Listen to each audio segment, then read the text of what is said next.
हड्डियां कंपकपा देने वाली ठंड में सोवियत सैनिकों का एक कॉलम आगे बढ़ रहा है। चारों तरफ बर्फ की चादर तनी है। द्वितीय विश्व युद्ध की घोषणा हो चुकी है और महान रेड आर्मी के कदम यूरोप के एक छोटे से देश फिनलैंड की सीमा में दाखिल हो चुके हैं। ये जनवरी का महीना है और तापमान 0 से कई दहाई नीचे पहुंच चुका है। सैनिकों की टुकड़ी एक निश्चित रफ्तार से आगे बढ़ रही थी कि तभी अचानक एक सोवियत सिपाही जमीन पर लुढ़क जाता है। गोली पहले पहुंचती और आवाज बाद में। गोलियां एक के बाद एक आती जा रही थीं और सिपाही गिरते जा रहे थे। बहुत कोशिश के बाद भी सोवियत सैनिकों को आगे कुछ नहीं दिखाई देता। वो सब हैरत से एक दूसरे की तरफ देख रहे थे। तभी उनका कमांडर, जो अब तक एक पेड़ की आड़ ले चुका था, उनसे कहता है, छुप जाओ, ये व्हाइट डेथ है। ये कहानी है इतिहास के सबसे जानलेवा स्नाइपर की। यूरोप के छोटे से देश फिनलैंड का एक सैनिक, जिसने मात्र 100 दिन में आधी बटालियन बराबर सैनिकों को अपना निशाना बना लिया था। और ये गिनती तब है जब उसके हाथों मशीन गन से मारे गए दुश्मनों को इसमें जोड़ा नहीं गया। ये कहानी है सिमो हायहा उर्फ व्हाइट डेथ की। कौन थे सिमो हायहा? 17 दिसंबर 1905 को फिनलैंड के एक छोटे से राज्य करेलिया में सिमो हायहा की पैदाइश हुई। 17 की उम्र में फौज ज्वाइन की और 1939 आते आते वो एक काबिल स्नाइपर बन गए थे। 1939 में जब सोवियत फौज ने फिनलैंड पे आक्रमण किया, सिमो ने भी इस युद्ध में हिस्सा लिया। ये युद्ध कुल 109 दिन चला और सिमो खुद 98 दिन तक बैटलफील्ड पर रहे। हालांकि इन 98 दिनों में उन्होंने सोवियत फौज में ऐसी दहशत फैला दी थी कि सोवियत सैनिक उन्हें व्हाइट डेथ के नाम से बुलाते थे। युद्ध के दौरान एक दिन तो ऐसा गुजरा जब उन्होंने अकेले 25 सोवियत सैनिकों को अपना निशाना बनाया। इस कारनामे से सोवियत फौज में ऐसी दहशत फैली कि उन्हें ढूंढने के बजाय सोवियत फौज ने उनकी पोजीशन पर मोर्टार की शेलिंग शुरू कर दी। एक दो मौके ऐसे आए जब मोर्टार के टुकड़े उनके करीब से गुजरे, लेकिन सिमो को कोई खास नुकसान नहीं हुआ। बर्फ में एक जगह लेटे हुए वो कई दिनों तक उसी पोजीशन में रहते थे ताकि दुश्मन को उनका पता न लगे। उनका नाम व्हाइट डेथ इसलिए पड़ा क्योंकि सफेद बर्फ की चादर में उन्हें ढूंढना मुश्किल था। सफेद कपड़े पहनने के अलावा उन्होंने अपनी बंदूक भी सफेद रंग से पेंट करवा ली थी। सिमो का तरीका नायाब था। उस दौर में स्नाइपर अपनी राइफल के आगे स्कोप लगाकर रखते थे, जैसा आपने अगर पबजी या कोई भी लड़ाई का वीडियो गेम खेला हो तो देखा होगा। स्कोप की मदद से निशाना बड़ा और साफ दिखाई देता है। लेकिन सिमो अपनी राइफल में स्कोप का इस्तेमाल नहीं करते थे, क्योंकि स्कोप के लेंस पर रोशनी की चमक पड़ती है, जिससे दुश्मन को आपकी पोजीशन का पता चल सकता है। इसके अलावा स्कोप के लेंस में धुंध जम जाती है, जिसे बार बार साफ करना पड़ता है।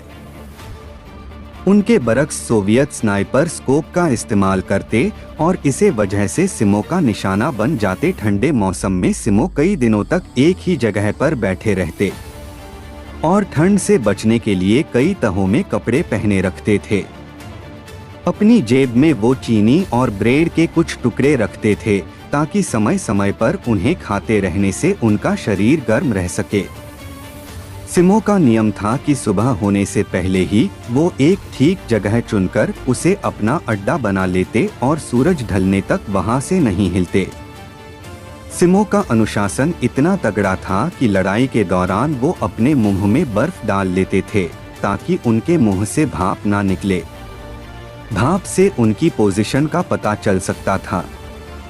अपने आगे रखी बर्फ पर भी वो पानी डाल देते थे ताकि गोली चलाने के बाद बंदूक को लगने वाले झटके से बर्फ उड़े नहीं। व्हाइट स्नाइपर सिमो हायहा की जिंदगी पर द व्हाइट स्नाइपर नाम से किताब लिखने वाले तापियो सारेलानेन एक आर्टिकल में लिखते हैं, स्नाइपर्स को लेकर ये मिथक रहता है कि वे पेड़ों या ऊंची जगहों पर चढ़कर निशाना लगाते हैं।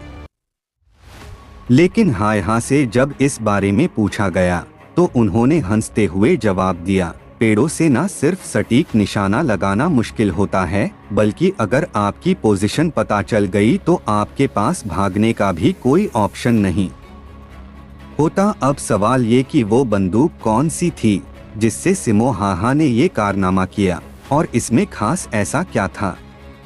हायहा के पास एक M28 राइफल थी जो फिनलैंड की फौज की स्टैंडर्ड इश्यू राइफल हुआ करती थी। इसमें खास क्या था? हायहा की माने तो खास कुछ भी नहीं। खास खुद हायहा थे। उनके साथियों के अनुसार वो बाकी सैनिकों के मुकाबले सबसे पहले अपनी राइफल साफ किया करते थे और मेंटेनेंस का काम लड़ाई के पहले और लड़ाई के बाद दोनों बार करते थे। लड़ाई खत्म होने के बाद जब हायहा से उनकी सफलता का राज पूछा गया तो उन्होंने सिर्फ एक शब्द में जवाब देते हुए कहा, प्रैक्टिस। इस प्रैक्टिस का नतीजा क्या निकला? 96 दिन की लड़ाई में सिमो हायहा ने औसतन रोज 5 दुश्मनों को अपना निशाना बनाया।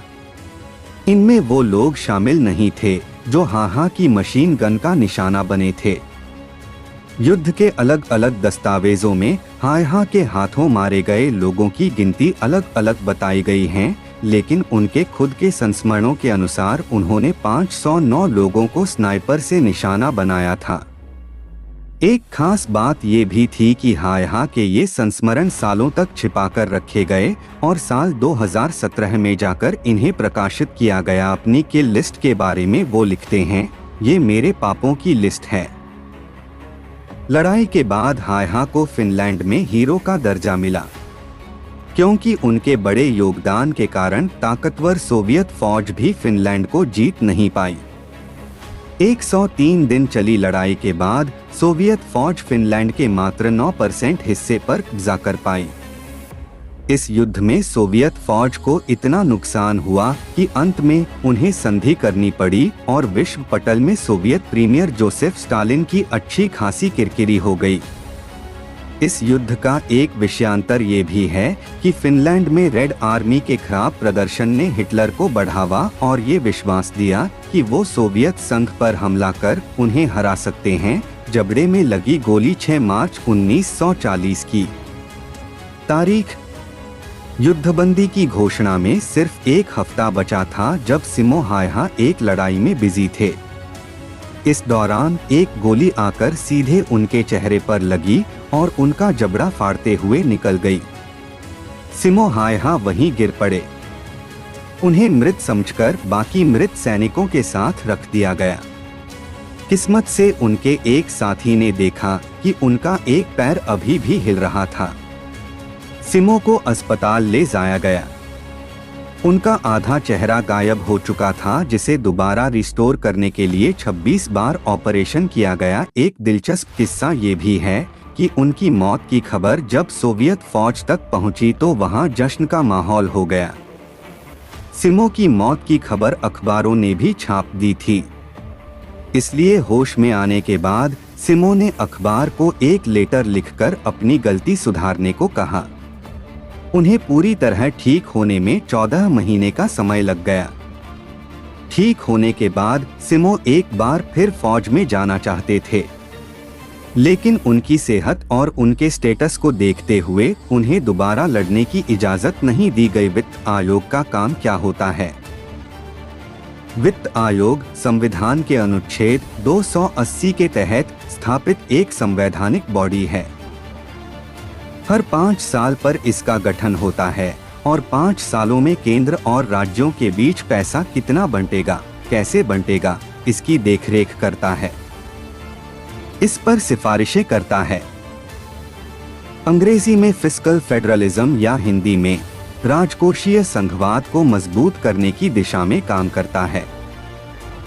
पब्लिक फाइनेंस से जुड़ा मसला हो, शासन और विकास से संबंधित मुद्दे हों, जैसे ऋण प्रबंधन, आपदा राहत, स्वास्थ्य, शिक्षा, इस पर सरकार को सलाह देता है। वित्त आयोग में एक चेयरपर्सन होते हैं और 4 मेंबर।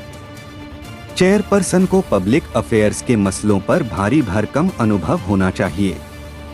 1951 में आयोग के पहले अध्यक्ष बने थे क्षितिश चंद्र नियोगी। बंगाल से आने वाले नेता थे, संविधान सभा के सदस्य थे और आजाद भारत के पहले मंत्रिमंडल में मंत्री भी। 15वें वित्त आयोग के अध्यक्ष अर्थशास्त्री और पूर्व डिप्लोमेट नंद किशोर सिंह थे। अध्यक्ष के अलावा जो 4 मेंबरान हैं, उनमें से एक होते हैं हाई कोर्ट जज। बाकी 3 मेंबर्स को फाइनेंस और अर्थशास्त्र की अच्छी जानकारी होनी चाहिए। सिमो हाहा ने अपनी बाकी की जिंदगी एक फार्म में रहकर गुजारी। उनके ऊपर किताब लिखने वाले तापियो सारेलाइनेन लिखते हैं, फिनलैंड के लोग उन्हें हीरो मानते थे, लेकिन उन्होंने अपनी जुबान से कभी अपनी तारीफ नहीं की। एक लो प्रोफाइल जिंदगी जीने के बाद साल 2002 में 96 वर्ष की उम्र में उनकी मौत हो गई। पिछले कुछ बरसों में आयोग ने कई ऐसी सिफारिशें की हैं, जिनका देश में पब्लिक फाइनेंस और प्रशासन के अलग अलग पहलुओं पर जरूरी